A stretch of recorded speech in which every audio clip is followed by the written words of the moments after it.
But if you've got what you know, that focus, the target, and you got the toolbox, and you're still not getting what you want, it's because you got inner conflicts. That's the third pillar. You've got to resolve your inner conflicts. Because that, as I try to explain to you, 80% of success in anything is your psychology and 20% is the mechanics. So those inner conflicts are when you take 2 steps forward and you pull 3 steps back. Right? When you say, boy, I'm totally committed to this, but you don't follow through. This is my expertise, the why guy part. Why? Why do you keep saying you want this? You have crystal clarity, you have the tools, and you're still not getting it. There's a conflict in you.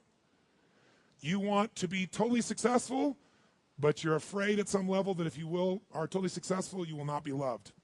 You'll be rejected. You want to be in a position where you have total free time and you want to build a billion-dollar enterprise. These are conflicts.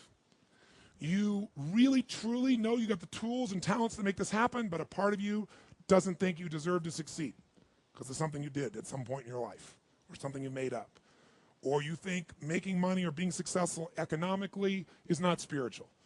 And you're committed to being spiritual, and yet the other part of you, it's the inner conflicts between fighting parts. So what do we do in this third pillar? Think of it as a vault we got to unlock. Think of it as unlock and unleash. That's the third pillar.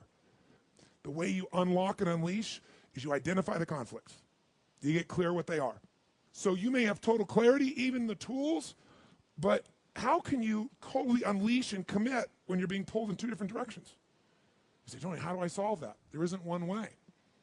You've got to get clear about what's most important to you today, not what you think you should do based on an old blueprint, an old belief system, your parents, society, your friends.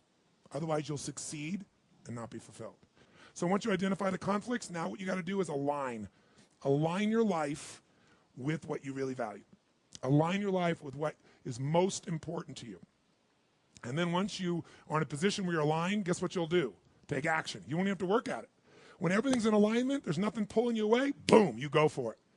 But when you say, I want a relationship, but at the same time, simultaneously, I want to be in a position where, I never have to, I only get what I want every moment, or I never have to commit to anything, then obviously you're never going to get there. That inner conflict must be resolved. Once you align and you take action, guess what's going to happen? You're going to achieve.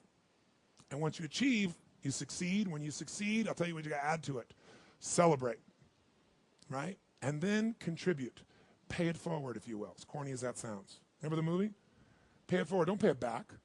Take what you've got, what you've learned, and bring it to someone else. And if you bring it to someone else, it continues that cycle of fulfillment, of joy, of meaning in your life. Everything works.